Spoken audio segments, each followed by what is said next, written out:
Hello everybody, Ivan Oberon here, co-founder of Steadfast Capital, certified coach, speaker, and trainer with the John Maxwell team, and seasoned real estate investor.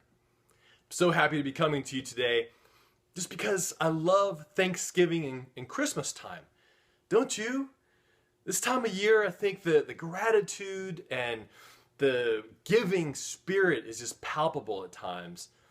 And I'm so grateful to be able to spend time with my family and with friends. And not just time, but quality time with my children, with my wife, free from all the hustle and bustle of school and homework, and just to be able to spend time together. I also enjoy the fact that I can get to see some friends and family that I wouldn't normally get to see any other time of year. And it really focuses me on one of my major whys of why I do things in my life and in my business. Thanksgiving, though, is also the kind of signaling of the start of the whole holiday season. And although it brings all those great things with it, it also brings things like shopping and a whole bunch of unproductive inactivity, overindulgence, and all these things that can really derail your progress. So as success-minded individuals, we also have to acknowledge this time of year as a time that we have to take a special care to focus on our big picture goals so that we don't get too far off track. Especially this last quarter, right? We're almost at the end of the year, and the way that we finish the year can typically signal how the beginning of the year is going to start, how great it's going to start off. So I'm going to get into some tips as to how to remain productive and inspired and positive throughout this holiday season. But first, I gotta reach through the screen and ask, where are my golfers? Do any of you out there like to golf? Maybe, I don't call myself a golfer, but I certainly like to golf. And you know, one thing that I found is that no matter how bad we might be, it doesn't really diminish our love for the game or our passion for the game. Isn't that true? It doesn't matter if I lose a whole bunch of balls, which I don't always lose a bunch of balls, but sometimes I do, or how hard it might be to break 100, I still really enjoy getting out there and playing the game. And maybe some of you watching this can actually relate. There's two golfers.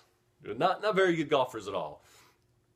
Pretty terrible golfers, in fact. These are the type of golfers that carry a weed whacker in their golf bag. You know what I'm saying? They bring a beagle along to really fetch these balls and find them in the rough spots. They're teeing up. And man, this guy just really gets a hold of it, gets it way out there right in the middle of the fairway. And he's excited. You see, he's never been in the middle of the fairway before. And as they're driving up to their ball, he gets even more excited because, man, they're going 200, 210 yards. And not only is he in the middle of the fairway, his ball happened to roll up onto a 4-inch anthill. So he's really excited because not only is he in the middle of the fairway, he's teed up. So he goes to his bag and grabs his 3-wood and says to his friend, "This is of God." And he just rears back with this thing and swings for the fences, completely misses the ball, and kills 5,000 ants. Well, miracle of miracles, that ball is still teed up on about a 2-inch anthill now. So he goes with his 3-wood again, and man, he just goes and gives it all he's got again. And he completely misses the ball yet again, but kills 4,999 ants. A true story.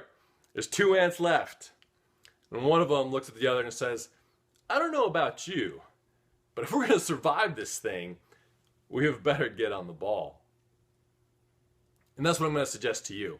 If you're going to survive this holiday season, if you're going to survive this game of life, you've better get on the ball. And I'm going to share with you some tips right now on how to do it. So the first thing you want to do is create a list of all your potential distractions that are going to come at you this holiday season. Make 2 columns, column A and column B. On column A, list all the things, all the distractions that are really of no worth to you. They're not going to contribute to your future. They're not going to contribute to your life. They're not going to contribute to those around you. And then on the second list, on column B, make a list of all the distractions that will add value to you. that will add value to those around you, to your community, to your church. Things like playing games with your kids, for example, which is one of my favorite distractions that comes this time of year. And then make it fun. Make one column red and one column green for the festive holiday colors. And then as you go through your days and your weeks here this holiday season, avoid all the things in column A, which I guess appropriately they're in red, right? You avoid those things. And then steer your way towards the distractions that will add value and impact your life, your community, your church, those around you, etc. And of course, those are in green, so that's easy to gravitate towards. The next thing I'm going to suggest is to create time. Don't manage it. And some of you may have heard me talk before about the 50-minute power blocks when you section out your day, right? So you can remain productive. This time of year, though, there's additional distractions that you don't contend with the rest of the year. So maybe you have to get a little bit more focused. So block out your day in 15-minute intervals of focused time and work. And you know what I've found is that as human beings, we actually work better under pressure and when we have deadlines coming up on us. If we have a lot of time to do things, you tend to be kind of haphazard and lackadaisical about things, right? So just 15 minutes, man, you know that ringer, that buzzer's gonna go off. I gotta focus, I gotta get this thing done, and then do it again. I think that'll add a lot of value to your progress and your productivity throughout the day, and it'll be helpful for you. The next thing you want to do is actually share your holiday productivity plan with those around you. Maybe tell a friend or two or a family member. Maybe tell all your coworkers. Or if you're really bold, put it out there on social media, let everybody see. And what this is going to do, this is going to create a great accountability relationship with all those people. And the other thing I found about human behavior is that we are a lot more likely to let ourselves down, to let ourselves slip on something than we are somebody else. When we're accountable to somebody else, we will put extra effort to not let them down. And I think that goes along to the ways of, we look for accountability, right? We look for some kind of love and attention and affirmation from others. We're just kind of wired to do that. So that's why an accountability program with one or more people works really well. The next thing I'll suggest is to get obsessed. Really get obsessed about your future, your goals, your lives, your visions.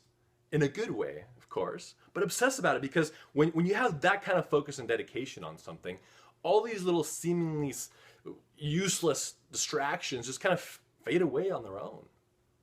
You create this kind of tunnel vision for where you're going and what you want to accomplish, and not even the holiday season can distract you. Get obsessed about it.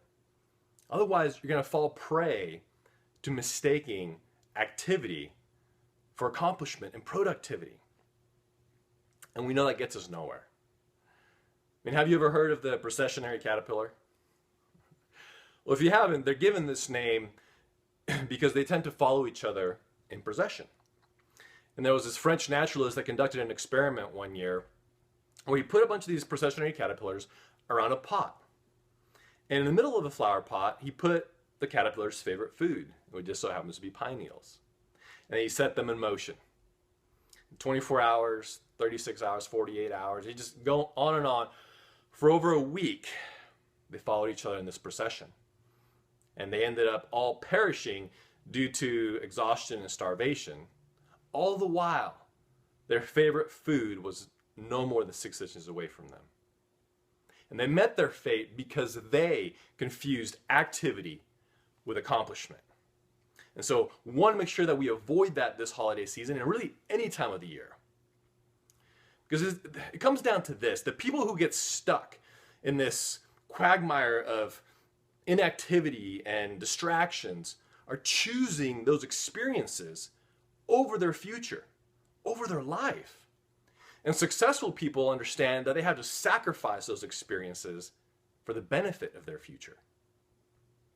And so, because they're armed with this knowledge and that belief, they make much better use of their time. And I want you guys to be productive and keep going towards the accomplishment of those goals, whatever they might be. I want to encourage you and help you to get committed to a life of financial freedom and security. I'm here to help you if you need help with that. My heart, my passion, my vision really is to help others and to impart whatever experience and mistakes and knowledge that I have and then add value to those around me. I thank you for once again watching this video, and I encourage you to connect with me if we're not yet friends on Facebook, on LinkedIn, and on Twitter. If you're watching this on my blog, the social media links are at the top. If not, they're going to be in the description of this video. Please do leave me some comments, like it, share it with your friends so that they can get some value out of this as well. And I wish you all a very safe and happy holiday season. Until the next video, remember, hold your vision for what you want to create in your life. Take care.